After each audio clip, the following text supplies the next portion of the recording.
You got 53 rental properties. What type of financing do you get for this? Yeah, great question. They're 5-year balloons. It comes up every 5 years, amortized for 25 years. How's it going, guys? It's your boy Mike from Seattle. And today, my friend Dominic Kosteris from the Windy City. Dominic, go ahead and say hey. Hey, what's going on, guys? It's very cold today. Dominic is going to do us a favor here. He's currently looking at a property. He's out at a property. He's going to do a walkthrough right now. The owners of this property are trying to sell it, and they've currently asked for the highest and best offer. What he's going to do, so excuse the choppy quality, he's going to go ahead and do a walkthrough of this property with us and tell us what he's thinking needs to be repaired, what he thinks he can go up to in terms of his purchasing price. And then he's going to talk to us about his aftermarket value. So Dominic, why don't you just go ahead and walk us through this thing and just narrate to us what you're seeing? All right, guys. So I walked in. First thing I look at, the floors, not bad. I got a good hardwood floor guy. Now it's a given. Anytime you buy a house, it's going to need painting at the very least. I've never bought a house where I just didn't have to paint it. That's a given. Okay. These windows are pretty old. This one is broken. This would have to be repaired. Yeah, these windows would have to go. I'm just thinking right here, there's one, picture window, 2, 3. This would probably cost maybe about $800. Okay, so this is a 2-bedroom, 1-bath house. 2-bedroom, 1-bath house. If it's completely fixed up, I think it could probably go right now in this market, maybe $100,000. I put a bid on this at $57,500. The house they're asking $57,500. I bid $59,000. I got an email saying they want the highest and best. There's multiple offers. I'm probably going to go maybe 63 or 64. We're going to look right here. Okay, let's go up the stairs. You know what? The hardwood floors are pretty nice here. Yeah, upstairs they look pretty good. Yeah, you know what? Give it a good wash. Some maybe a little wax on here. Now, if these windows latch, they may not be bad. If I get this, I probably will not replace every single window. I'd probably make it a project. Definitely the ones downstairs. They would have to go, and maybe 1 or 2 in each room. Okay, let's go to the second bedroom. This is a house just like I grew up in the neighborhood. Brings back memories. The floor is not that bad. Yeah. The floor is actually not bad. Of course, you need a painting. You got just a regular old lights here. I'd probably put in a ceiling fan. They're not that much. Now, we had over 1.5 feet of snow. Yeah. A good old Chicago. We had a good 1.5 feet of snow. There's no really evidence of leakage here. This thing is peeling. It might be because it's cold. I don't know how long this house has been vacant. This is pretty common when the heat is off, but there's no evidence of leakage, which is good. That means that the roof is probably in sound condition. Again, these rooms look pretty good. Let's go in the bathroom here. I don't know what type of tile this is here. I don't know. I mean, it looks okay. Looks like it needs a sink in there. Yeah, I would say I need a sink and a toilet. Right. Mm-hmm. I would need a sink and a toilet. Bathtub looks okay. Probably just good clean. Again, you got these old windows here. A mirror. What the new thing is putting in those pergo floating floors, the interlock. Mm-hmm. They put those in bathrooms. It's small. It wouldn't be that much. I'd probably go there, and then it's definitely it's waterproof. Would you pull all that tile out, or would you go over the top of it? You know what? I'd probably pull it out. Yeah, I'd pull it out. Look at the subfloor, and then put something very, very thin on it. Mm-hmm. Mm-hmm. So far, so good. Except for the sink. Let's see. So far, so good.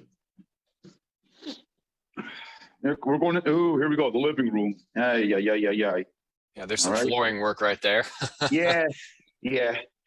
Some flooring work, most definitely. Kitchens look good. This flooring right here. This is a little weak, the subfloor. All right, now there's a problem. Yeah. I think there was, I'm going to play junior detective here. I think there was a toilet or something busted, because you see there's no sink or toilet there. Right. Something busted. and it destroyed this floor, and it warped the heck out of this. So I think we found the culprit here. Yeah, no kidding. Water. Yeah, right. Water's the worst enemy of any landlord. This is not bad. The sink, this is not bad. Let me see if let me see if the waters are on right now. Okay, the problem of buying a vacant house when the water is shut off. Again, I told you this before in other interviews. Sometimes you might turn on the water, you may not get anything. Maybe it's been repaired, or you might get Niagara Falls. Everything. That includes the electric as well. So again, you're taking a risk anytime you buy a house that's vacant with all the power shut off.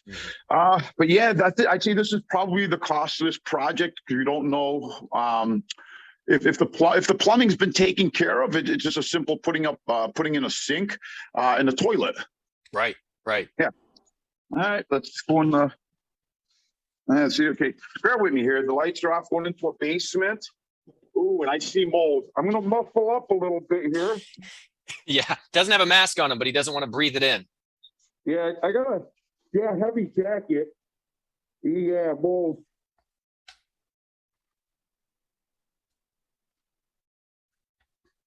Oh, bedroom here. They got something here. Yeah, it almost looks like it could be an extra bedroom. It's not a 2-1. It's a 3-1 if it's fixed up. Right. I would have, you know what? This, yeah, see, I could cut the bottoms down right here. This is, yeah, look at this. This is real bad. Yeah, all that mold. This isn't anything you can scrape. It's because it's deep in there. There's nothing you could scrape. This would have to be removed. Right. Because you want to know something? I think most insurances do not cover mold. In case of a lawsuit, yeah, they may not have your back. Here's another room right here. Holy smoke, it's a 4-1. Yeah. There's a window here. No, I don't know much about these, but they have these new toilets that are. Your sound went off, Dominic. I'm sorry? Oh, there we go. Got you back. Yeah, they have these new toilets that are above ground that you don't have to break the concrete. I'd have to investigate that. If anyone knows, put it in the comments. The toilet itself is cheaper. No, I'm sorry. The toilet is more expensive, but you don't have to break concrete. So you're probably saving money in the long run. Right. Okay, here's the utility room. Furnace in each space, but it looks okay. These are the newer ones. Water heater, so it looks okay. So again, that's the house. That's the house. It's not big. I'm going to offer probably 64, 65. My wife told me offer 65. Maybe I'll take her advice. Let's see if I can get out of here. Yeah, get away from that mold. Flip your camera around so I can ask you some questions. Sure. All right. Okay, here's the side, the deck. Okay, now, ooh, wow. This looks pretty rotted here. Yeah. All right. Now, I would, of course, my business formula. My business formula, as you know, I rent the Section 8. Right. Now, because, hold on, there we go. Section 8 has a policy. Anytime you have a kid under 6 years old, man, those inspectors are biting butts about paint. They are, oh God, if there's a little speck of paint, they cite you for it. So with something like this, I probably wouldn't rent to someone under 6 years old, because there's a lot of paint issues outside, and you won't be able to paint with this weather. Right. So yeah, that would be my strategy. And you know what? Sometimes I'm upfront. Sometimes I'm upfront with the soon-to-be tenants. I say, look, you have a kid under 6 years old, and I can't paint outside, and there's paint issues. It's just not going to pass. We're both wasting each other's time here. Right. Interesting. Well, so let me ask you a couple questions. Okay, so when you first walked into this property today, have you been in there before? Yes. Okay, so you already knew that it was a 2-bed 1, but it had those 2 extra rooms downstairs. Now, when you look at this property, do you think and say to yourself, maybe I can convert this to a 2nd bathroom or a 3rd or 4th bedroom? Yes, yes. Now, There is I'm sorry, there is a window there. Mhm. And there's two windows in each room, so it meets the criteria. Okay. So when when you first walked in, you had mentioned that you thought that the after repair value on the house might be $100,000. The after repair value. Oh, okay, yeah. The how much you would probably sell for if I Right. could sell for a 3-bed and 2-bath. Yeah, I think I could. Yeah, definitely probably about 100,000 with this market. Yeah. Okay. So if you offer 65 and then you do your repairs and you get it up to 100,000, that's a $35,000 profit, except we don't know how much you're going to spend to do all of those repairs. And I was writing things down, throwing in a ceiling fan, putting in a sink and a toilet, floor in the bathroom, floor in the kitchen, fixing most of the floors in the house just with a little bit of touch up. All that mold in the basement, the deck and the railing on the backstairs porch, the ceiling in the kitchen, window in the main entryway. When I look at all that work here in Washington, I mean, I'm looking at $20,000-$30,000 probably, but like there in Chicago with your guys and your team, what is your estimate for all of that? I think I could come in a little under 10. Under 10,000? Yeah. Look, I do not get licensed contractors. If I wanted to flip the place and I wanted it to look magnifico, I would definitely get licensed contractors because they would charge me a little bit more, but then it would look picture perfect. So I do need, contractors that are not licensed, bonded, unionized in the whole yards. I remember when I was riding around with you when I was out there, you told me you have a lot of guys that you just from your own neighborhood, folks that you know, and things like that. So that's pretty much your crew, but they do a good job for you because I saw some of the flooring they did and it just looked top notch. So you're all in if you offer 65 and it's accepted, around $10,000 to get it fixed, all in at 75,000. And now your plan is not to sell it. So at that point, are you looking to do a cash out refinance with a traditional lender, put it on a mortgage? What's your plan? I'm going to put the required 20% down. I have the money. I could do the 20% down. I don't know if this would make sense to do a BRRRR. I don't know if I get the money back if they gave me 70% of the value. So with 65,000, I put, what is that, $13,000 down, have a 50-something $1,000 loan. I did the math. I think with water and insurance and everything, I'm probably looking about maybe $650 at the end of the month. And this could probably rent for maybe 13 to 14. Okay.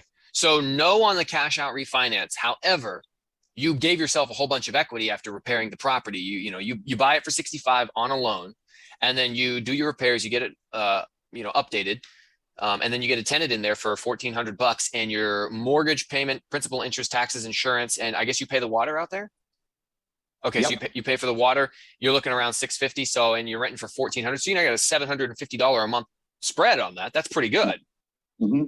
Okay. What other investment would give you that? And right off the gate, a big equity spread. What other investment? There's very little unless unless you're into buying under market cars or something, but even still nothing, nothing's going to come close to real estate.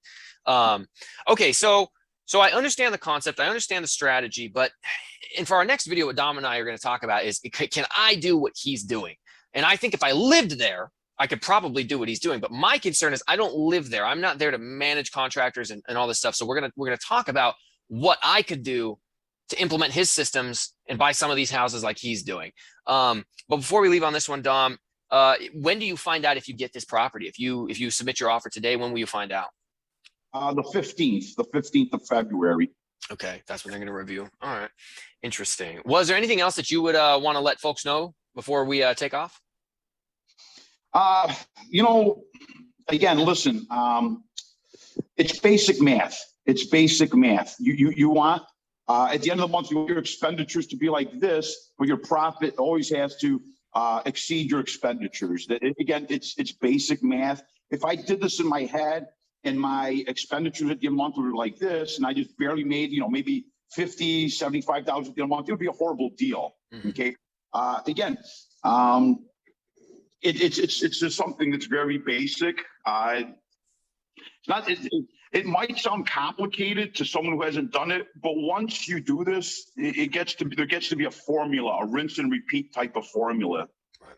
So for those who don't know, Dominic has 53 rental properties right now. And So that gives me two questions or two thoughts. The first thought is he's an extremely experienced investor who lives in the market, and so he's very good at what he does and he knows his systems. For somebody who's new, out of state like me, he says it might seem complex. To me, it just more seems uncertain because something could go wrong, and if I'm not there to see it or handle it, how do I handle it? And then the second question I have for you, Dom, is you have 53 rental properties. What type of financing do you get for this? You said you put a 20% down loan. I assume that you've used all of your 10 mortgages at this point. So are these adjustable rate mortgages? What is the loan type? Yeah, great question. They're 5-year balloons. It comes up every 5 years, amortized for 25 years. Okay. I get a 3.8%. Locked for those first 5 years? Yes. And then I'm hoping, I guess after 5 years, if the market goes insanely high, boy, it's a gamble. I don't know. But I can't remember the last time rates were insanely high. No, they were 5% back in like 2017, 2018. But pretty much since the Great Recession, we've been sub 5.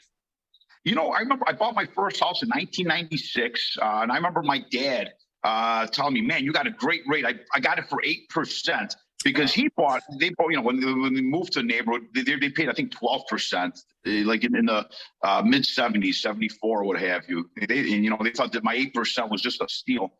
Well, and that's interesting because why interest rates skyrocketed up that high back in the 1970s is when they first got put real high, was because of the serious inflation that we were dealing with as a country in the 70s. I wasn't around. Dom, you might remember things like those gas lines and stuff like that.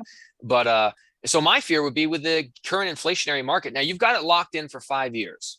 And I'm assuming that in your mind, let's say the inflation rate or the interest rate kicks up. I mean, could you just come in and pay the rest of your loan off cash if you had to? Well, at the end of the month, I do pretty well. I would have to pay them one by one. Yeah, trust me, I thought of that. I did think about that. Yeah. Okay. Yeah. All right. Well, yeah, I think this is a good place to cut it for this video. So if you want to continue to listen in on Dom and my conversation, this next video we're going to do is literally going to be me just asking every question I can think of about if it's even possible for me to do what he does. Dom, thanks for being here, and we'll catch you guys next time.